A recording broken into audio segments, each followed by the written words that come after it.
El título de este taller es Fuego extraño, el peligro de ofender al Espíritu Santo con adoración falsa. Es el mismo título del libro que Pastor John escribió en 2013. Aborda los peligros doctrinales y prácticos del movimiento carismático.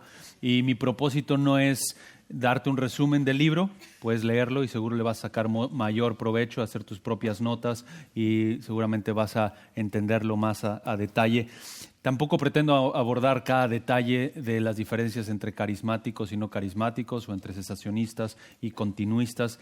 De hecho, tengo una lista de recursos que puedo compartirte, lo podemos ver al final si quieres.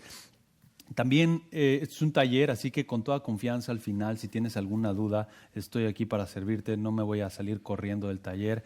Si tienes alguna pregunta particular de lo que dije, por favor acércate, estoy para eso.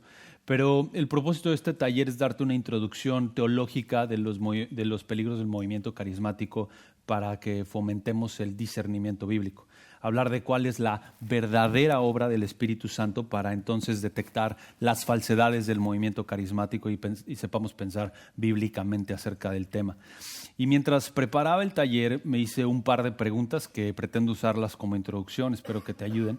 Y la primera es, ¿cuál es la razón por la que Pastor MacArthur y cualquier otro pastor fiel decidiría batallar contra los errores de un movimiento en particular o señalar los errores de un movimiento en particular? Y la segunda pregunta es probablemente más fundamental, ¿quién es un carismático? Pero primero, ¿por qué señalar los movimientos y peligros de los errores, y peligros del movimiento carismático?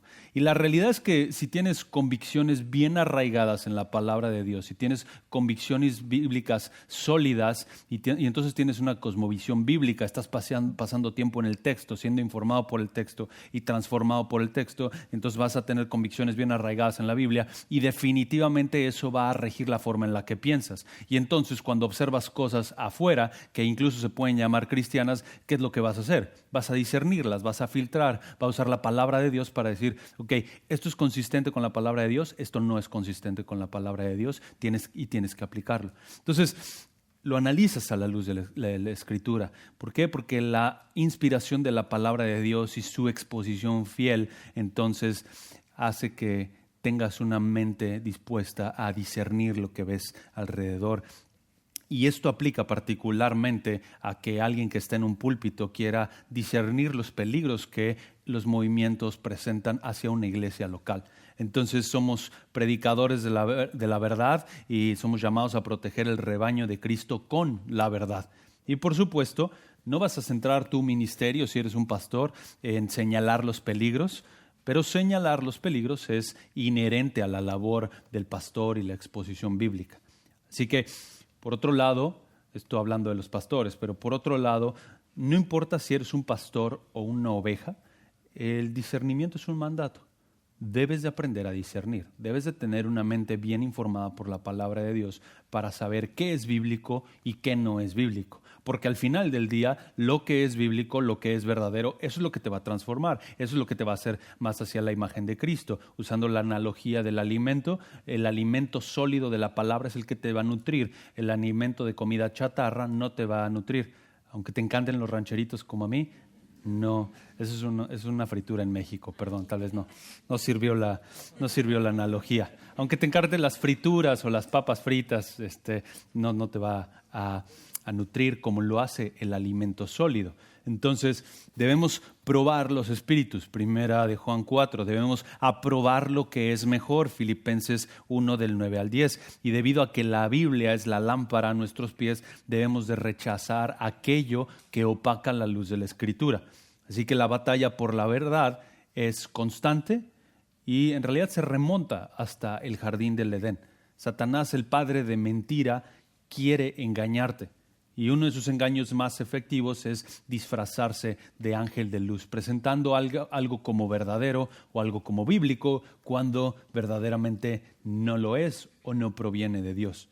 Así que mientras me escuchas, he estado orando por ti y orando que hagas lo mismo, que disciernas, que no solamente disiernas hacia afuera y entonces tomes tu Biblia y digas, no, todos esos movimientos son falsos, sino que también disiernas tu propio corazón, disiernas cómo es que la palabra de Dios está transformando tu propio corazón y al mismo tiempo disiernas lo que yo estoy diciendo.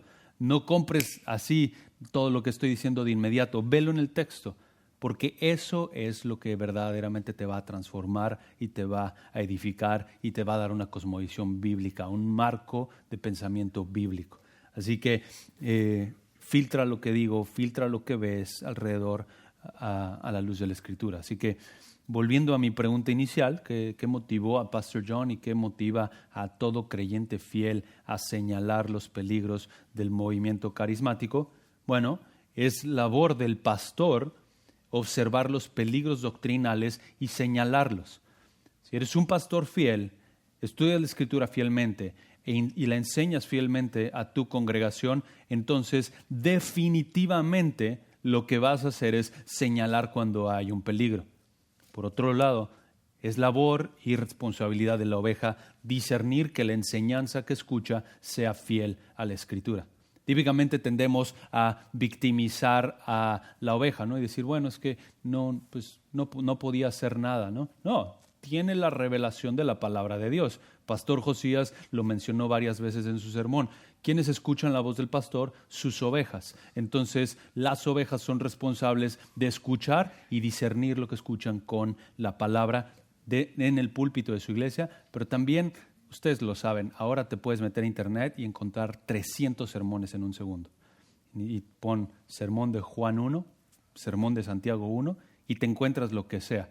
Mi ánimo y mi exhortación es que no solamente disciernas bíblicamente, sino que te concentres en cómo la predicación de la palabra de Dios te edifica para ser de bendición en tu iglesia local. Así que eso a manera de introducción y aunque el tema se presenta a mucha discusión, debate y polémica, la cuestión en realidad no es ser polémico o combativo solo por serlo, es una cuestión de ser fiel a la palabra, ser fiel a la Escritura. Y la segunda pregunta es, y esto nos va metiendo un poco más a nuestro tema, es ¿quién es un carismático? ¿Quién es un carismático? Podría responderse de varias maneras, pero en pocas palabras, cuando uso el término carismático y cuando lo uso en este taller, me refiero a uno que cree que los dones milagrosos, como sanidades, profecía, lenguas, señales y milagros, continúan vigentes al día de hoy. Es decir, que el Espíritu Santo continúa capacitando a los creyentes para efectuar estas señales a la fecha. El término continuista también se aplica. Y hay que hacer una distinción muy, muy importante. En este movimiento, en el movimiento carismático, hay falsos maestros y otros que son nuestros hermanos. Hay falsos maestros y otros que son nuestros hermanos. Por tanto, no todo carismático, no toda persona que cree que los dones espirituales milagrosos están presentes al día de hoy, necesariamente es un falso maestro. Hay otros que creen eso y son nuestros hermanos. Y es muy importante al momento de ejercer discernimiento también saber distinguir con quién estás topándote. Si estás topándote con un falso maestro o es tu hermano que necesita ser informado mejor con la palabra de Dios y con quien puedes charlar y tratar de convencerle. Así que cuando hablo de los falsos maestros del movimiento carismático, como Cash Luna o Guillermo Maldonado, no lo estoy poniendo en la misma categoría que Wayne Grudem, por ejemplo, que es un continuista. ¿Sí me explico? Grudem cree que los dones milagrosos siguen vigentes, pero es mi hermano. Ama a Jesús, ama su palabra, ama su evangelio. Tengo, de hecho, amigos continuistas con quienes difiero, pero los amo y servimos al mismo Jesucristo. Los otros son mercaderes de la fe. Y obviamente el problema con los falsos maestros es que se disfrazan bien y por eso la importancia del discernimiento, de estar bien informados con la palabra y poder discernir.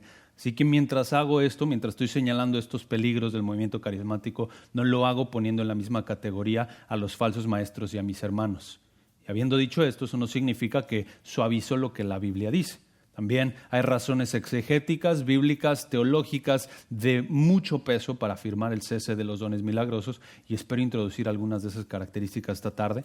Y también cuando hablo de este tema con mis hermanos lo que quiero es convencerles. Si no pensara que la Biblia dice eso, no lo enseñaría. Entonces es un ejercicio de discernimiento. Ahora, Hay varias maneras también en la cual podríamos bosquejar este taller, pero debido a que el problema de la adoración falsa al Espíritu Santo está ligado a 4 componentes principales, a 4 elementos principales, vamos a estudiar 4 componentes de la adoración falsa al Espíritu para que conozcas la verdadera obra del Espíritu. 4 componentes de la adoración falsa al Espíritu para que conozcas la verdadera obra del Espíritu. Por supuesto, esta lista no es exhaustiva, pero no solamente quiero ver el peligro, sino también que vean cómo es que el Espíritu Santo verdaderamente obra de nuevo para adorar correctamente a Dios mediante la obra de su Espíritu. 4 componentes de la adoración falsa al Espíritu para que conozcas la verdadera obra del Espíritu. La adoración falsa al Espíritu, y voy a enumerar los 4 para que lo tengas en mente y después lo vamos a ir repitiendo. La adoración falsa al Espíritu, 1, desprecia la deidad del Espíritu. 2, desprecia la singularidad del libro de Hechos. 3, desprecia los milagros genuinos. Y por último, desprecia la autoridad de la Escritura. Y quisiera que nos enfocáramos honestamente en un solo pasaje y estar cavando las profundidades de ese pasaje, pero debido a que es un taller con un tinte un poco más teológico y tiene tantas ramificaciones, vamos a estar en varios pasajes, pero de nuevo, mi propósito es darte esta introducción teológica para que estés familiarizado con el tema y entonces puedas ejercer discernimiento. ¿Ok? Bueno, listos. Primer componente de la adoración falsa al Espíritu es que la adoración falsa al Espíritu desprecia la deidad del Espíritu. El Espíritu Santo es Dios, no es una fuerza impersonal manipulable. Hechos 5 del 1 al 11 es una porción clave en esta discusión. Si lo quieren buscar, Hechos 5 del 1 al 11. Y no podemos estudiar todo el texto a detalle, como decía, pero en el contexto del pecado de Ananías y Zafira, mira cómo Pedro llama al Espíritu Santo. Hechos 5, versículo 3, dice: Mas Pedro dijo a Ananías: ¿por qué ha llenado Satanás tu corazón para mentir al Espíritu Santo y quedarte con parte del precio del terreno? ¿A quién le está mintiendo Pedro entonces? Al Espíritu Santo. Versículo 4, mientras estaba sin venderse, ¿no te pertenecía? Y después de vendida, ¿no estaba bajo tu poder? ¿Por qué concebiste este asunto en tu corazón? Una pausa ahí. El texto, por supuesto, aquí Pedro está infiriendo que no era necesario que Ananías y Zafira vendieran el terreno, no era un mandato que lo hicieran, era algo que lo hicieron por celos a Bernabé. Y luego, dice el texto, versículo 4, ¿no has mentido a los hombres sino a quién? Sino a Dios. ¿Y a quién dijo en el versículo anterior a quién habían mentido? Al Espíritu Santo. Continúa el texto, versículo 9, después de hablándole a Zafira, miren ahí abajo, versículo 9, entonces Pedro le dijo: ¿por qué os pusiste de acuerdo para poner a prueba al Espíritu del Señor? Mira, los pies del que sepultaron tu marido están a la puerta y sacarán también a ti. El Espíritu Santo, Dios, el Espíritu del Señor. Es consistente en el texto, explícito en el texto, pero no solo es consistente en el texto en términos de la deidad del Espíritu, sino también en la teología de Lucas y Hechos. Ustedes saben, Lucas es el mismo autor de los 2 libros, 2 tomos, el Evangelio y Hechos, y desde el inicio de Lucas, él habla mucho del Espíritu Santo. De hecho, capítulo 1, versículo 35 de Lucas, dice que el Espíritu Santo viene sobre María. Después Lucas 1:41, Elizabeth es llena del Espíritu Santo. Después Jesús regresa del desierto en el poder del Espíritu Santo, Lucas 4:14. Y después Jesús afirma en Lucas 4:14, el Espíritu del Señor está sobre mí. Entonces, el Espíritu Santo indudablemente es Dios por varias razones en el argumento de Lucas y Hechos, porque produce vida, llena, obra conforme a su voluntad, empodera al Mesías, y el resto del Nuevo Testamento es consistente con esto. El Espíritu es el Espíritu de Dios, 1 Corintios 3:16, y Romanos 8:9 dice lo siguiente: sin embargo, vosotros no estáis en la carne, sino en el Espíritu, si en verdad el Espíritu de Dios habita en vosotros. Pero si alguno no tiene el Espíritu de Cristo, el tal no es de él. Entonces Pablo, de la misma manera que lo hizo Pedro anteriormente, es consistente. Habla del Espíritu, el Espíritu de Dios y el Espíritu de Cristo. Lenguaje paralelo, afirmando la deidad del Espíritu. Entonces, Afirmamos la deidad del Espíritu, pero no nos quedamos ahí. Eso debe de impactar nuestra práctica. Una reacción adecuada entonces a la grandeza del Espíritu y a su gloria, a su deidad, es adorarle y alabarle porque Él es digno, temblar ante su presencia, vivir en santidad sabiendo que Él nos ha sellado, que está con nosotros todo el tiempo. Cualquier práctica entonces o doctrina que ataque la deidad del Espíritu Santo debe de ser contundentemente rechazada. Y el Espíritu Santo nunca producirá una obra contraria a su carácter. Y debido a que Él es fiel, entonces el Espíritu Santo nunca producirá una obra contraria a la palabra que Él mismo ha inspirado. Así que atribuir prácticas desordenadas al Espíritu Santo es una blasfemia. Hablar de cuestiones como el ladrido del Espíritu, dar órdenes al Espíritu Santo o decir que el Espíritu me dijo, llena el espacio y no citar un versículo, eso es un atentado directo en contra de la deidad del Espíritu. Pasearse de manera frenética en el escenario, estar fuera de control, eso es blasfemo. Y tú puedes ver en YouTube montones de obras falsas que se le atribuyen al Espíritu Santo. Mi punto no es enumerarlas aquí todas. Pero lo que quiero decir es que no puedes manipular al Espíritu Santo. Él es Dios. No puedes manipular su voluntad. No puedes hacer sentir la presencia del Espíritu armando un show. Si bajas las luces, pones un pianito de fondo, creas una atmósfera para manipular emocionalmente a las personas para que la gente pueda sentir el Espíritu o lo que sea, pero en realidad no es el Espíritu Santo. El peligro de atribuir al Espíritu Santo una obra falsa es que desprecia su verdadera obra, desprecia su deidad. Y tal vez me dices, oye, ya me dijiste que es la obra falsa del Espíritu Santo, ¿cuál es la verdadera? Puedes comenzar simplemente con el fruto del Espíritu. ¿Quieres ver una iglesia, un creyente dominado, lleno del Espíritu Santo, controlado por el Espíritu Santo? Definitivamente no va a estar ladrando en el Espíritu. Lo que va a estar haciendo es andando, según Gálatas 5:16, andando por el Espíritu y no cumpliendo los deseos de la carne. Versículo 22. Y entonces, si le preguntas a Pablo, ¿cómo sé a alguien que anda en el Espíritu? Versículo 22. El fruto del Espíritu es, y seguro se lo saben de memoria, amor, gozo, paz, paciencia, benignidad, bondad, fidelidad, mansedumbre, dominio propio. Contra tales cosas no hay ley.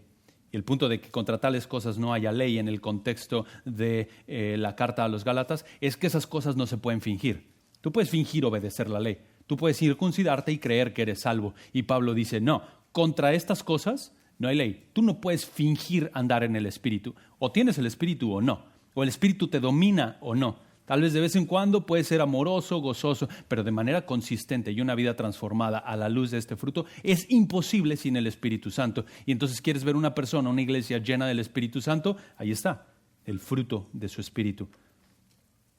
El fruto no se puede fingir. El fruto está o no está. Y no lo puedes fabricar. No nace de ti, proviene de Él. Después, más adelante, Pablo dice que los que son de Cristo Jesús han crucificado la carne con sus pasiones y deseos. Si vivimos, versículo 25, por el Espíritu, ¿qué tenemos que hacer? Andemos por el Espíritu. Entonces, caminar en obediencia genuina a la palabra de Dios, una vida transformada desde el corazón hacia la imagen de Cristo, esa es la verdadera obra del Espíritu. Ahora, una breve exhortación. La teología correcta tampoco es sinónimo del fruto del Espíritu. Debes comenzar con una sana doctrina, y está bien, pero no puede quedarse ahí. Si ni siquiera puedes charlar amablemente con tus hermanos el domingo, no importa que te sepas de memoria los cánones de Dort. Si ni siquiera puedes servir al hermano más necesitado de la iglesia, no importa que puedas recitar la doctrina de Juan Calvino.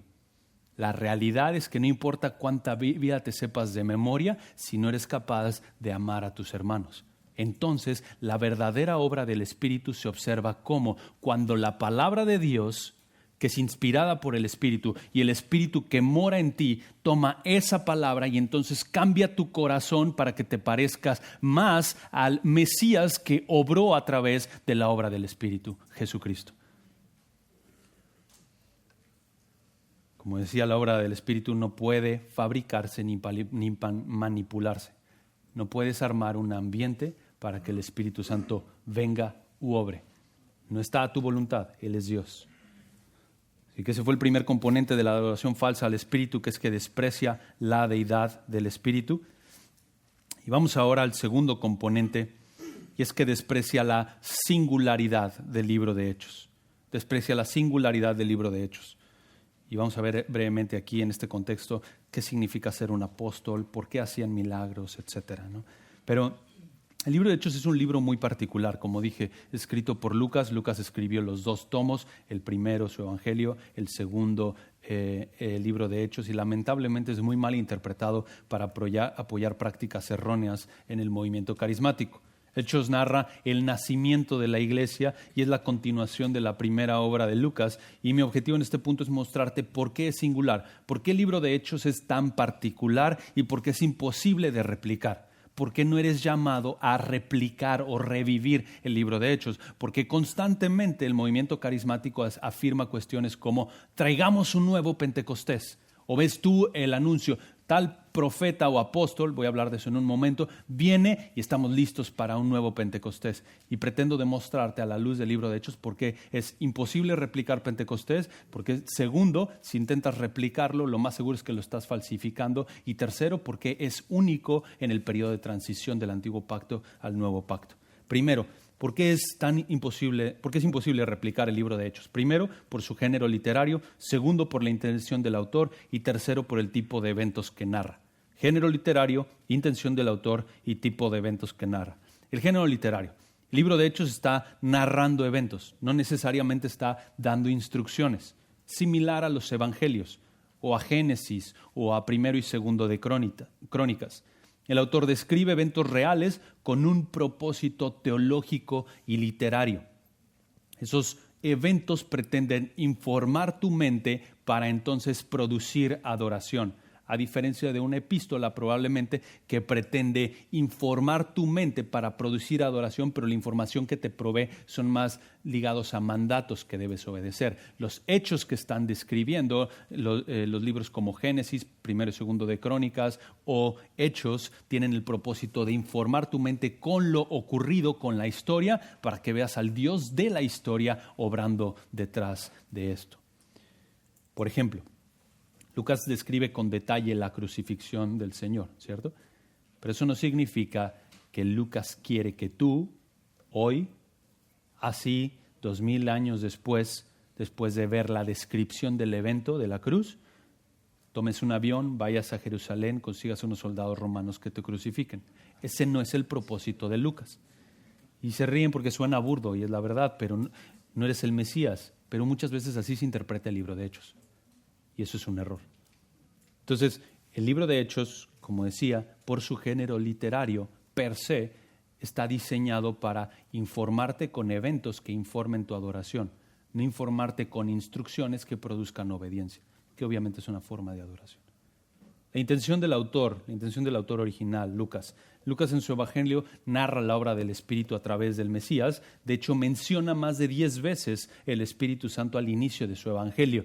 Pero cuando llegas a Lucas 4, y puedes simplemente ir ahí a tu Biblia, Lucas 4, uno de mis pasajes favoritos de toda la Biblia. Bueno, uno estudia un pasaje y dice, ese es mi favorito, ¿no? Pero un pasaje precioso.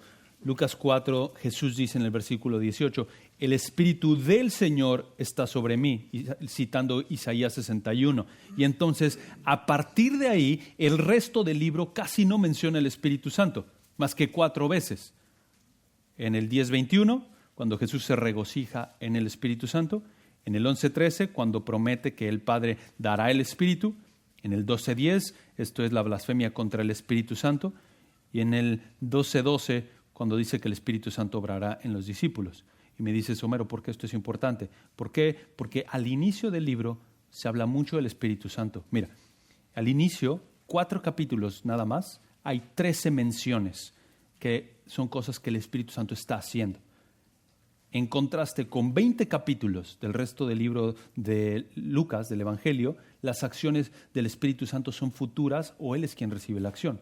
Entonces, ¿qué es lo que nos muestra esto? ¿Y por qué esto es importante para el libro de Hechos? ¿Por qué? Porque Cristo, el Mesías prometido, está obrando en el poder del Espíritu Santo en el cumplimiento del Antiguo Testamento, como lo vemos ahí a partir de Lucas 4. Entonces, ¿Qué es lo que está haciendo Lucas? ¿Qué es lo que está narrando? Está narrando la obra del Espíritu Santo, los primeros 4 capítulos de Lucas. ¿Cómo es que Él obra antes del Antiguo Pacto? ¿Cómo es que Él obra después a través del Mesías, que es el instrumento de Dios para inaugurar el nuevo pacto? Y luego cómo cuando el Mesías se va y envía a su Espíritu, cómo es que el Espíritu entonces obra en el libro de Hechos poniendo el fundamento de la iglesia que nace al inicio del libro de Hechos a través del Espíritu del mismo Mesías que prometió que iba a enviar. Las obras milagrosas que vemos, por ejemplo, tanto en Hechos, pero en particular en el libro de Lucas, cuando vemos el versículo 18, el Espíritu del Señor está sobre mí, y lo que viene adelante, el resto del libro prueba que esto es verdadero. Jesús está obrando a la luz de estos pasajes, a la luz de esta profecía. ¿Por qué? Porque si Jesús dice el Espíritu del Señor está sobre mí y tú has leído el Antiguo Testamento y vamos a llegar a un punto, en un momento a eso, la pregunta es, bueno, muéstrame la evidencia. Y entonces el resto del libro de Lucas muestra eso. Durante su ministerio, Jesús obra primordialmente a través del Espíritu Santo, cumpliendo lo que dice Isaías 61 y qué pasa en Hechos cuando Jesús asciende, encomienda a sus discípulos a continuar con su ministerio y les dice, versículo 49 de Lucas 24, 49, al cierre del libro, yo enviaré la promesa de mi Padre, poder y recibirán ¿qué? Poder de lo alto. Y luego arranca el libro de Hechos y ¿qué dice Hechos 1:8? Recibirán lo mismo que dice Jesús, recibirán poder cuando el Espíritu Santo venga. ¿Y qué vemos en el resto del libro de Hechos? Que los discípulos están obrando exactamente de la misma manera que Cristo, no porque son el Mesías, sino porque son los instrumentos del Mesías, con el mismo espíritu del Mesías, para poner el fundamento de la esposa del Mesías que acaba de ser creada en el libro de Hechos. Así como así como el Espíritu está autentificando que Cristo es el Mesías, también el Espíritu autentifica a los apóstoles como sus apóstoles a través de los milagros. Efesios 2:20 dice que Cristo es la piedra angular y que los apóstoles y profetas del Nuevo Testamento son el fundamento, y entonces el libro de Hechos, ¿qué hace? Narra esta parte, una parte del periodo del fundamento de la iglesia. Y entonces es imposible de replicar el libro de Hechos, por un lado por el género literario, después por la intención del autor y por último es imposible de replicar por el tipo de eventos que narra. Los eventos que narra son exclusivos de un periodo de transición del Antiguo Pacto al Nuevo Pacto. Entonces no son replicables. Usa, por ejemplo, el don de lenguas en Pentecostés, Hechos capítulo 2. Hechos capítulo 2, cuando llegó el día de Pentecostés, dice el texto, estaban todos juntos en un mismo lugar. Literalmente cuando se cumplió el día de Pentecostés, un lenguaje típico de Lucas para expresar un avance en el plan de Dios. Versículo 2 dice, de repente vino al cielo con un ruido como el de una ráfaga de viento impetuoso que llenó toda la casa donde estaban sentados. Probablemente estaban en el aposento alto, unos 120 personas. Y luego el versículo 3 dice, y se les aparecieron lenguas como de fuego que, repartiéndose, se posaron sobre cada uno de ellos. Y este es un evento milagroso, único, irrepetible. Una expresión visible, audible, física de la presencia del Espíritu Santo que el Mesías acababa de prometer que él iba a enviar cuando ascendiera. Él había sido recientemente enviado por Cristo. Eso no es una figura de dicción, es un evento literal donde, de acuerdo con Lucas, se posaron lenguas como de fuego en ellos. ¿Y qué pasó? Versículo 4, todos fueron llenos del Espíritu Santo. Pentecostés es irrepetible porque marca la llegada del Espíritu Santo a obrar en la tierra. El Mesías ascendió y el Espíritu Santo descendió. ¿Quieres replicar Pentecostés? Esto es lo que necesitas. Que el Mesías recientemente haya ascendido. Que el Mesías recientemente haya resucitado. Que el Mesías recientemente haya ascendido. Que la iglesia no haya nacido. Esos 3 eventos en el plan redentor del Señor son necesarios para la venida del Espíritu Santo. Y entonces cuando tú dices, no, es que vamos a tener un nuevo Pentecostés, yo te pregunto, pues ¿en dónde ha estado el Espíritu estos 2000 años? O sea, o Lucas está mintiendo o tú estás mintiendo. Perdón, pero prefiero creerle a Lucas. Para que entonces la venida del Espíritu Santo marque el inicio del periodo de transición del antiguo pacto al nuevo pacto, como lo narra el libro de Hechos, son necesarios todos esos elementos. Mesías recién resucitado, Mesías recién ascendido y la iglesia no ha nacido. Y lo dice el texto, y comenzaron a hablar en otras lenguas, según el Espíritu les daba la habilidad para expresarse. ¿Cuál fue la marca de la llegada por primera vez del Espíritu Santo? Hablar en idiomas desconocidos para las personas que los hablaban, pero conocidos para los que los escuchaban. Piensen en lo siguiente. Jesús les dice a sus discípulos que vayan y prediquen el Evangelio en todo el mundo. ¿Y cuál es el problema si has leído la Biblia? Babel. Ese es el problema. Babel es el problema. ¿Cómo le voy a predicar el Evangelio a todo el mundo si todo el mundo no me puede entender? ¿Cómo voy a obedecer ese mandato si ni siquiera puedo predicarle a mi vecino que habla otro idioma? Y entonces, cuando la iglesia nace y el Espíritu Santo viene, rompe con la barrera de alcanzar a otros y demuestra que en esta nueva era recién inaugurada, el Evangelio va a alcanzar a todo el mundo. Y para que los discípulos obedezcan el mandato de Jesús, entonces Jesús les envía el Espíritu le da la capacidad de hablar en nuevos idiomas que ellos no sabían, y entonces alcanzan a otras personas. ¿Y qué pasa? Se cumple la promesa de que el Evangelio va a avanzar hasta los confines de la tierra. El Espíritu Santo que empoderó al Mesías habilitó a los discípulos a que continuaran con la misión del Mesías y llevaran el mensaje del reino hasta el fin del mundo. Y el texto es muy explícito, versículo 5. Había judíos que moraban en Jerusalén, hombres piadosos procedentes de todas las naciones bajo el cielo. Y al ocurrir este estruendo, la multitud se juntó y estaban desconcertados porque cada uno les obliga a hablar ¿en qué? Su propia lengua. Versículo 8. ¿Cómo es que cada uno de nosotros les oímos hablar en nuestra lengua? Y después describe las naciones que están ahí. Versículo 11, cretenses, árabes, les oímos hablar en nuestros idiomas. Después, cuando llegamos a Hechos 10, Lucas explica que los gentiles reciben el Espíritu Santo. ¿Y cómo lo sabes? Porque reciben el don de lenguas. Así es como sabes que ellos tienen el Espíritu Santo.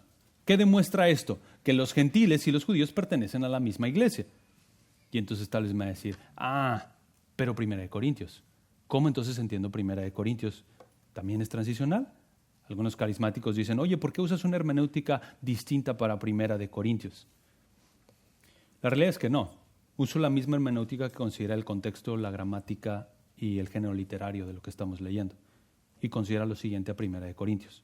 Recuerda, tenemos el libro de Hechos narrando este periodo transicional.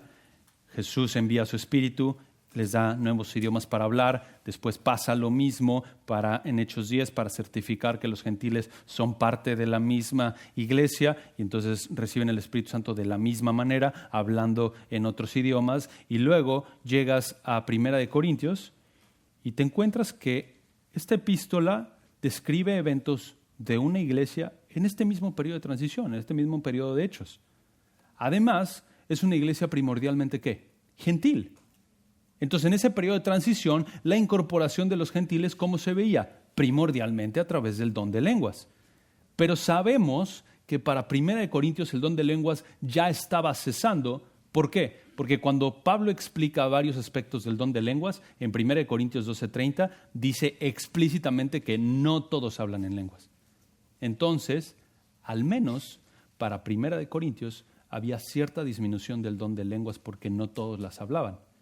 Y contraste con los dos eventos en Hechos que encontramos al inicio y en el capítulo 10, ¿qué está pasando? Todos hablan en lenguas. ¿Por qué? Porque es la evidencia de la llegada del Espíritu Santo y la unión de los gentiles. Entonces, la idea de los carismáticos de que la marca que una persona tiene el Espíritu Santo es el don de lenguas, eso es falso. Primero, porque ni siquiera todos los cristianos que recibieron el don, ni siquiera todos los cristianos en el primer siglo recibieron el don de lenguas. Ni siquiera cuando estuvo vigente. Por otro lado, el don de lenguas no es un hablar sin sentido, descontrolado. Algunos creen que el don de lenguas es incontrolable. Siento como este calor y entonces no puedo evitar y simplemente empiezo como a balbucear y a decir algunas cosas que yo no controlo. Primero, eso no es un idioma. Y segundo, es imposible obedecer el mandato de 1 Corintios 14, 27, que dice que cómo deben de hablar. Por turnos. Si el don de lenguas es incontrolable, como algunos argumentan, entonces no se puede obedecer ese pasaje, ¿cierto? Sin embargo, el Espíritu Santo, que es un Dios de orden, le indica a la iglesia de Corinto a través de Pablo: tomen turnos y traduzcan. ¿Para qué? Para que entonces sean edificados. Dice, no, pero es que él habla misterios. Por supuesto, habla misterios para los que le escuchan. Ni siquiera pueden entenderle. Además, Dios usó el don de lenguas para hablar nueva revelación. Y la palabra misterio se usa en el Nuevo Testamento justamente para ese argumento, para hablar de algo nuevo que no había sido revelado antes. Tal vez me dices, no, pero el texto dice que está hablando con Dios. ¿Quién es el único que le entiende? Si está obedeciendo, si estamos viendo el don de lenguas en acción en 1 Corintios, que son lenguajes que no todos entienden, y él está hablando en chino, y ustedes, no sé, ¿alguien habla chino aquí? Tal vez. No, nadie. Bueno, súper, buena ilustración. Es que estoy batallando ahí con las ilustraciones, ya vieron. O sea, ¿quién es el único que me entendería? Dios, que es el dueño de todos los idiomas. Dios que conoce todo. Él es el único que me entendería. La iglesia no. Y la iglesia no puede ser edificada si no es traducido. Por eso Pablo le da esas instrucciones. Por otro lado, algunos carismáticos abogan erróneamente por una supuesta segunda unción. No necesitas una segunda unción. De hecho, no existe un cristiano sin el Espíritu Santo. Romanos 8:9, el que no tiene el Espíritu de Cristo no es de él. Vamos. La oración falsa al Espíritu Santo entonces desprecia la singularidad del libro de Hechos, y el deseo de replicar lo que ocurre en el libro de Hechos necesariamente baja el estándar de lo que ahí se describe. Ellos argumentan, son milagros pero no como los de Hechos, son lenguas pero no como los de Hechos, son sanidades pero no como los de Hechos. Pero en el momento en el que se miden al nivel de lo que la Biblia describe, no están al mismo nivel. Porque entonces, y eso simplemente demuestra que el deseo de replicarlo se debe a un entendimiento incorrecto de lo que el libro de Hechos narra. Y por supuesto resulta en una falsa obra del Espíritu Santo, una falsa adoración al Espíritu Santo.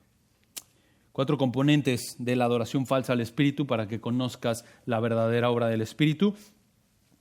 Vimos la adoración falsa al Espíritu Santo desprecia la deidad del Espíritu. Segundo, desprecia la singularidad del libro de Hechos.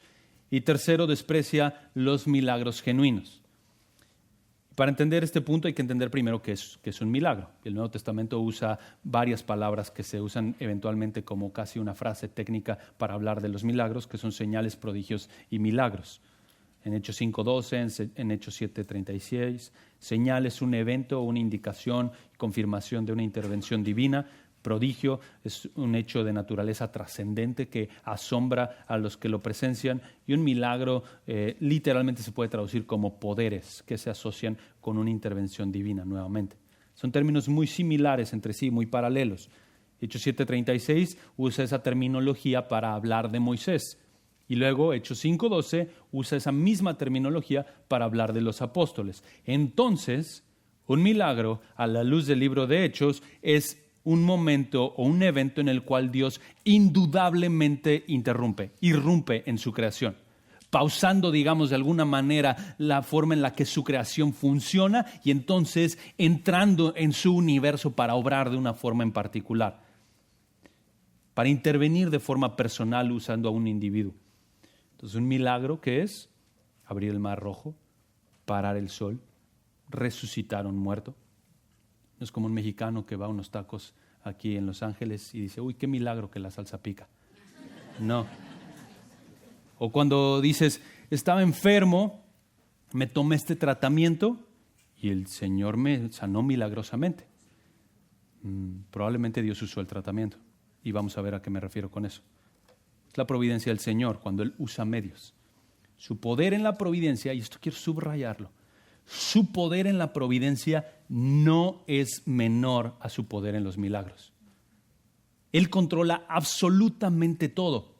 Un ejemplo lo vemos en 1 de Reyes 22:34. Un hombre dispara la flecha, ¿a dónde? A la aventura, al azar, entre comillas. ¿Y qué pasa? Se cumple exactamente lo que Dios había profetizado a través del profeta Micaías, que sería derrotado si iba a la guerra.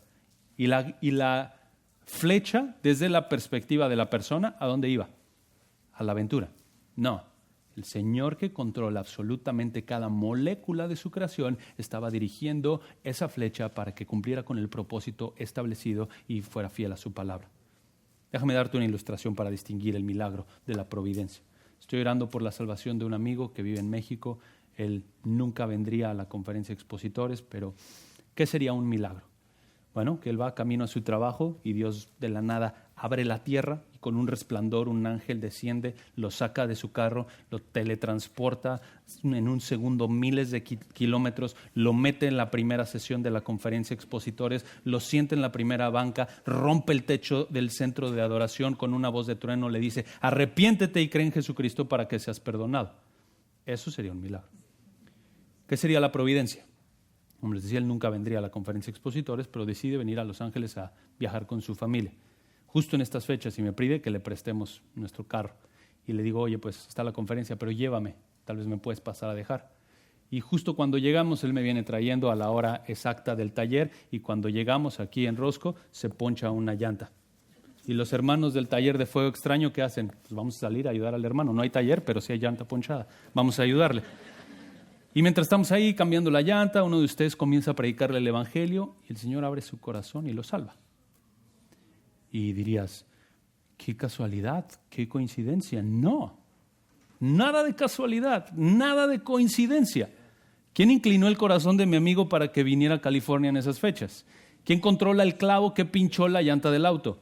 ¿Quién controla la camioneta de construcción que pasó el día anterior y tiró el clavo? ¿Quién controla el tráfico para que esa camioneta frenara en ese momento y el clavo se cayera? ¿Quién controla el contrato que la compañía hizo con la ciudad meses atrás para que esa camioneta pasara por ahí camino a la obra que está haciendo? No ocurrió por casualidad. Así que nunca desprecies la providencia del Señor, y un problema del movimiento carismático es que desprecia la providencia del Señor en favor de milagros falsos. Nunca pienses que el poder del Señor es menor en su providencia que en sus milagros. De hecho, podría decir, como mencionaba un momento, que el movimiento carismático desprecia la providencia del Señor en favor de supuestos milagros. Algunos creen: es que si escucho esto de la providencia, ¿qué pasa con lo que yo experimenté? Mi milagro. No podemos poner la experiencia por encima de la Escritura, primero. Y segundo, nunca desprecies la providencia del Señor. Los milagros nunca santificaron a nadie. Los milagros nunca cambiaron a nadie. ¿Qué hizo la providencia del Señor en que tú estés sentado aquí? ¿Qué hizo la providencia del Señor en abrir tu corazón por la predicación de tu abuelito, de tu amigo, de que alguien te invitara? 5 años atrás, 10 años atrás, tal vez la primera vez que vienes a expositores. Piensa en la providencia del Señor y cómo Él, controlando cada detalle para su gloria, está obrando en tu vida. ¿Para qué fueron los milagros entonces? ¿Para qué sirvieron? Hebreos 2.1, vayan ahí a Hebreos 2.1, dice el texto. Hebreos 2.1: por tanto, debemos prestar mucha mayor atención a lo que hemos oído, no sea que nos desviemos. Porque si la palabra hablada por medio de ángeles resultó ser inmutable y toda transgresión y desobediencia recibió una justa retribución, en el contexto, recuerda, el autor de Hebreos explicó que Jesús es mayor que los ángeles. Por tanto, la revelación de Jesús es mayor que la de los ángeles. Y cualquiera que desobedeció la palabra de Dios a través de un ángel, ¿qué pasó? Recibió las consecuencias. Por ejemplo, la esposa de Lot en Génesis 19, que no obedeció al ángel y entonces se convirtió en una estatua de sal. Versículo 3, este es el argumento del autor de Hebreos. Escucha: ¿cómo escaparemos nosotros si descuidamos una salvación tan grande? ¿Cuál salvación, autor de Hebreos? La cual, después que fue anunciada primeramente por medio del Señor Jesucristo, el Mesías, primeramente por medio de Él, nos fue confirmada por los que oyeron. Entonces el Mesías le predicó a sus 12 y esa misma palabra que el Mesías predicó, esa salvación que el Mesías anunció, fue confirmada por los que oyeron. Observa la progresión. Primero Cristo, después los discípulos que oyeron. Versículo 4. Testificando Dios juntamente con ellos. ¿Con quiénes? con los que oyeron, con los discípulos, tanto por señales como por prodigios y por diversos milagros. ¿Qué es lo que hizo Dios a través de las señales, los prodigios y los milagros?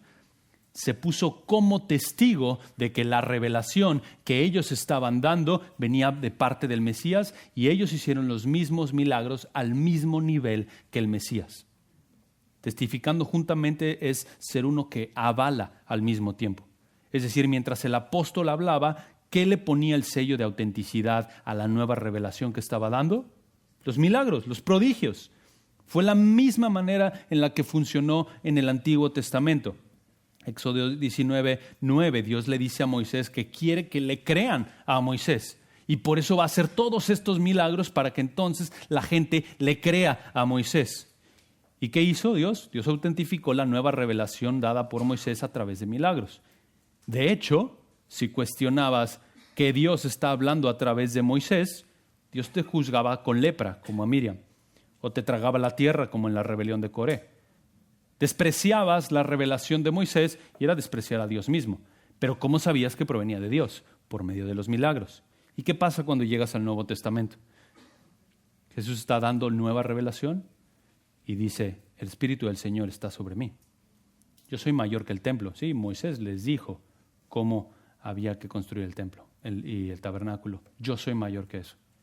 Y tú leíste el Antiguo Testamento, dices, pues enséñame los milagros. O sea, yo puedo leer de Moisés y los milagros que hizo Moisés son extraordinarios. ¿Cómo te voy a creer si que tú eres el gran yo soy como dices, que tú eres el Mesías prometido como dices? ¿Cómo lo sabes? Por los tremendos milagros que Jesús obra en su ministerio. Levantando cojos, resucitando gente.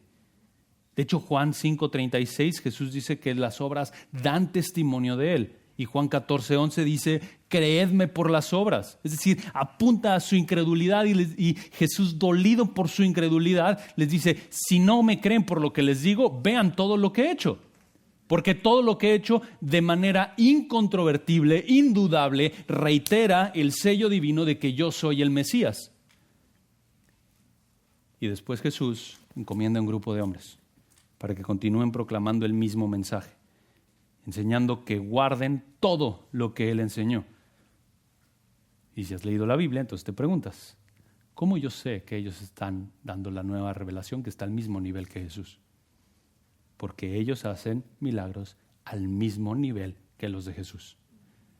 Como ya lo leímos en Hebreos, y de hecho, 2 Corintios 12:12, una de las cartas más cercanas al corazón de Pablo y luchando con una iglesia que cuestionaba su apostolado, cómo Pablo le dice a la iglesia que ellos deben estar seguros de su apostolado, 2 Corintios 12:12, por los milagros que ha hecho. Quisiera parar aquí para hablar qué es un verdadero apóstol, pero sí tenemos tiempo rápido. Debía ser encomendado por el Señor, debía haber visto al Cristo resucitado, debían de hacer señales que autentificaran esa nueva revelación. Todos los que afirman ser apóstoles hoy, que supuestamente dan nueva revelación, no cumplen con estas características.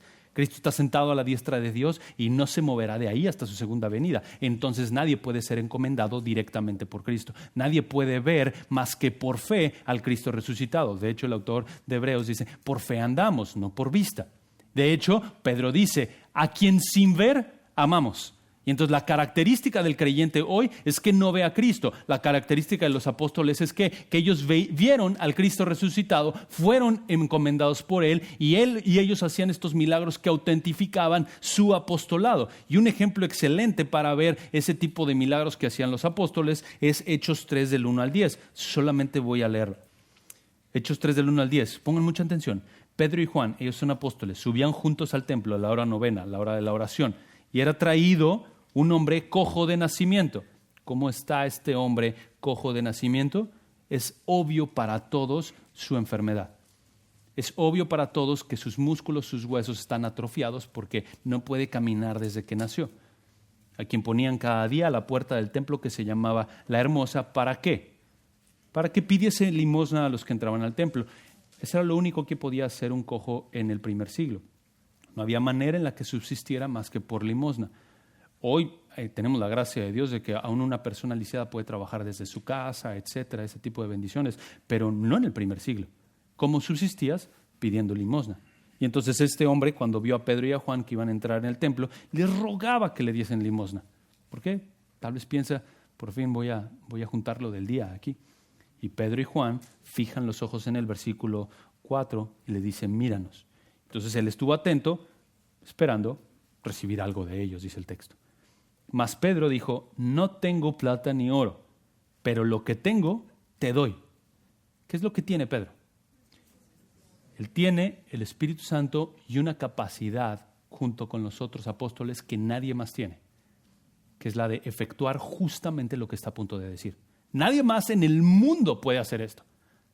Jesús lo hizo, pero Jesús se fue y envió su Espíritu. ¿Y cómo sabes que Pedro y Juan genuinamente son apóstoles de Cristo? Cuando le dice, en el nombre de Jesucristo de Nazaret, levántate y anda. ¿Y tú sabes que es un apóstol? ¿Por qué? Porque pasó. Tomándole por la mano derecha, le levantó y al momento se le afirmaron los pies y tobillos. Al momento, saltando se puso en pie y anduvo y entró con ellos en el templo, andando y saltando y alabando a Dios. Y todo el pueblo le vio andar y alabar a Dios. Y le reconocían que este era el que se sentaba a pedir limosna en la puerta del templo. Algunas observaciones respecto a este don de sanación. La cura es incondicional, no depende de fe. El argumento típico de los falsos maestros es, te faltó fe, te faltó ofrendar. La cura es definitiva. La persona era realmente curada. No, como que ven a la próxima campaña de sanidad, tal vez en la otra te sanas. No, él era curado definitivamente. La cura era instantánea. No era como, váyase, aquí le dejo este link en donde puede depositar a nuestro ministerio y depende cómo sea su siembra, entonces tal vez le llega la sanidad una vez que esté allá. La cura era extraordinaria. Hay nuevos ligamentos, músculos, corrección de huesos y ahora puede caminar. Ni siquiera tuvo que aprender a caminar, está saltando. Y la cura es sin medios humanos. No hay medicina de por medio. Las supuestas sanidades de hoy no son así. Si alguien afirma tener el don de sanidades al mismo nivel que lo tienen los apóstoles, y no hay distintos niveles, ¿es o no es? Entonces tú deberías decirle, vamos al hospital más cercano y vamos a vaciarlo. Vamos a vaciar el hospital más cercano. Porque un apóstol podría hacer eso. Un apóstol podría entrar, Kaiser es un hospital que está aquí cerquita. Un apóstol podría entrar al Kaiser, Pedro o Juan, y caminando y saliendo con toda la gente completamente sana. Hoy los falsos apóstoles, los falsos maestros no pueden hacer eso porque el Espíritu Santo no está obrando a través de ellos. Porque sus sanidades son falsas. El don de sanidades, así como el resto de los dones milagrosos, fue dado por Dios en este periodo de transición. Así que la adoración falsa al Espíritu Santo desprecia los dones milagrosos, desprecia los milagros verdaderos. ¿Por qué? ¿Qué tiene que hacer? Bajar el estándar. Tiene que bajar el estándar definitivamente. Además de que pierden el propósito de los milagros, que es dar nueva revelación. ¿Y tú necesitas nueva revelación? No. La realidad es que si hoy alguien dijera, yo tengo el don de sanidades, así como lo tiene Juan y Pedro, entonces la gente debería decirle, le han faltado por 2000 años cosas a mi libro, por favor agrégaselos. Porque ese es el propósito del don de sanidades, de los dones milagrosos, dar nueva revelación. Tal vez me dices, oye, pero no todo lo que los apóstoles dijeron fue inscripturado, es decir, puesto en la Biblia. Pero todo lo que dijeron sí fue autentificado. Y entonces los milagros genuinos seguían a la nueva revelación, no así con los falsos de hoy. Y como decía, necesariamente atenta contra la suficiencia de la Escritura. Último componente, gracias por su paciencia, hermanos. Último componente de la adoración falsa al Espíritu Santo. Estamos viendo 4 componentes de la adoración falsa al Espíritu para que conozcas la verdadera obra del Espíritu. El primero es que la adoración falsa al Espíritu desprecia la deidad del Espíritu, desprecia la singularidad del libro de Hechos, desprecia los milagros genuinos Y por último, desprecia la autoridad de la Escritura.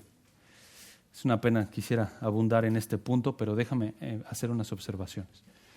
El movimiento carismático constantemente desprecia la autoridad de la Escritura por varias razones. Primero, malinterpretan el texto. Ponen la experiencia por encima de la palabra. Por supuesto, estoy generalizando y sigan lo que estoy diciendo en el tono que lo estoy diciendo. Entiendo que hay hermanos bien intencionados, etc. Por eso hice esa distinción en el inicio entre los falsos y mis hermanos. Típicamente ponen la experiencia por encima de la palabra.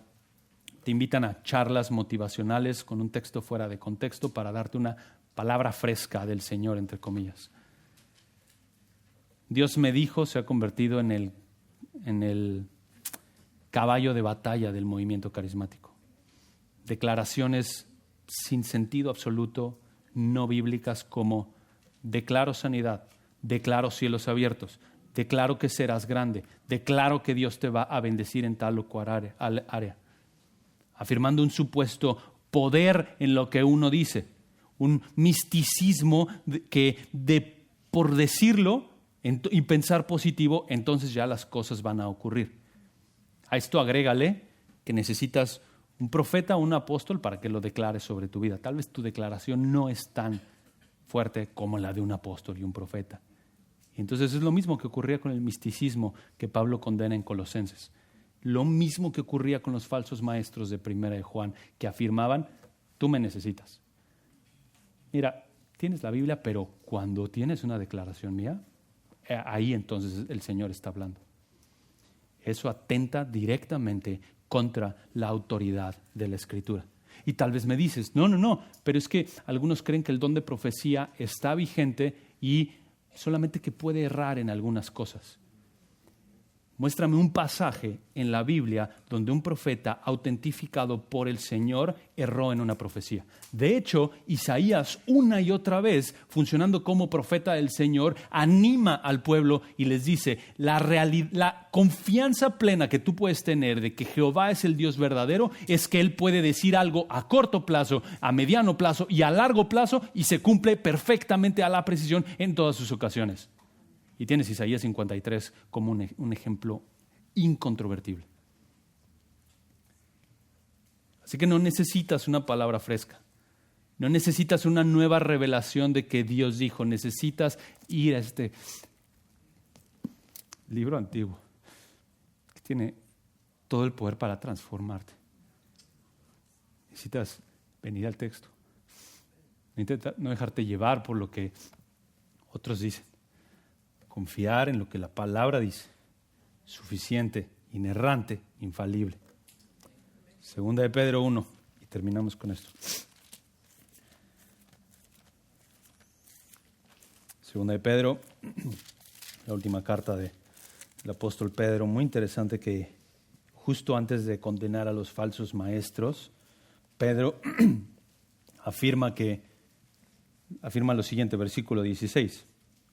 Cuando os dimos a conocer el poder y la venida de nuestro Señor Jesucristo, no seguimos fábulas ingeniosamente inventadas. Eso es lo que hacen los falsos maestros. Inventan fábulas. Sino que fuimos testigos oculares de su majestad, o de aquella majestad, la cual, la de su primera venida. ¿Y cómo lo verificaron? Versículo 17. Pues cuando Él recibió honor y gloria de Dios Padre, la majestuosa gloria le hizo esta declaración, y este es el monte de la transfiguración: este es mi Hijo amado en quien me he complacido. Y Pedro dice, y nosotros mismos escuchamos esta declaración, hecha desde el cielo cuando estábamos con Él en el Monte Santo. Y entonces Pedro está explicando su experiencia de ver la gloria de Cristo en el monte de la transfiguración. Y tú pensarías, pues esa experiencia es suficiente, ¿no? Con la experiencia de Pedro ya está. Dudo que alguien haya tenido una mejor experiencia que la de Pedro, pero si hablamos de experiencias, esta es la experiencia que quisieras tener. Pero Pedro dice, versículo 19, y tenemos la palabra profética más segura. No es segura mi experiencia, es segura la palabra profética, la cual hacéis bien en prestar atención. Abre tus oídos, como una lámpara, abre tus ojos, una lámpara que brilla en el lugar oscuro, hasta que el día despunte, el lucero de la mañana aparezca en vuestros corazones. Mi experiencia no puede hacer que el lucero de la mañana aparezca en tu corazón. Yo no puedo venir y contarte mi experiencia. Soñé esto ayer, viví esto ayer. Que eso no importa. Necesitas la palabra de Dios. Es la única que tiene el poder para transformarte, para que resplandezca la luz de Cristo en tu corazón. No necesitas mi experiencia. Y tal vez me dices, sí, yo no necesito la tuya, pero tengo la mía. Ese es el mismo punto. Tu experiencia no está por encima de la palabra. Pero ante todo, sabe de esto, que ninguna profecía de la Escritura, la revelación de la Escritura es asunto de interpretación personal. Pues ninguna profecía fue dada jamás por un acto de voluntad humana. Es decir, ningún profeta dijo, ok, voy a producir esta profecía. No, el Señor habló a través de él. El Señor usó al profeta. Sino que hombres inspirados, literalmente cargados por el Espíritu Santo, hablaron de parte de Dios. Y entonces la Escritura, al saber que proviene del Espíritu Santo y que es de parte de Dios, es la palabra suficiente, infalible, inerrante y la única poderosa para transformarte. Hemos visto entonces 4 componentes de la adoración falsa al Espíritu para que conozcas la verdadera obra del Espíritu. La adoración falsa al Espíritu desprecia la deidad del Espíritu. Desprecia la singularidad del libro de Hechos, desprecia los milagros genuinos y desprecia la autoridad de la Escritura. ¿Quieres adorar correctamente a Dios? ¿Quieres honrar al Espíritu? Haz lo contrario a estos elementos. Haz lo contrario. Reconoce la deidad del Espíritu, alábalo y vive en conformidad a su santidad. Reconoce su obra de inauguración en el nuevo pacto que ahora disfrutamos. Hemos sido sellados, habitados por Él y continuará obrando en nosotros hasta que Cristo venga. Reconoce sus milagros genuinos, los cuales fueron usados por Él en el periodo del fundamento de la iglesia para certificar la revelación dada por los apóstoles. Y por último, reconoce la autoridad de la Escritura. Sométete a ella, vive a la luz de la palabra y ama con todo tu corazón al Dios de la palabra. Oremos. Amado Padre, tenemos en tu palabra todo lo que necesitamos para la vida y para la piedad. Tenemos en tu palabra tu perfecta revelación, sin error, sin falla y suficiente para hacernos más hacia la imagen de Jesucristo. Oramos, Señor, porque tú tomes tu palabra y la implantes en nuestros corazones y hagas que dé mucho fruto. Que seamos hombres y mujeres caracterizados por andar en el Espíritu, dominados por la palabra que tu Espíritu inspiró y dando fruto del Espíritu para la gloria del Hijo, a quien anhelamos ver. En su nombre oramos. Amén.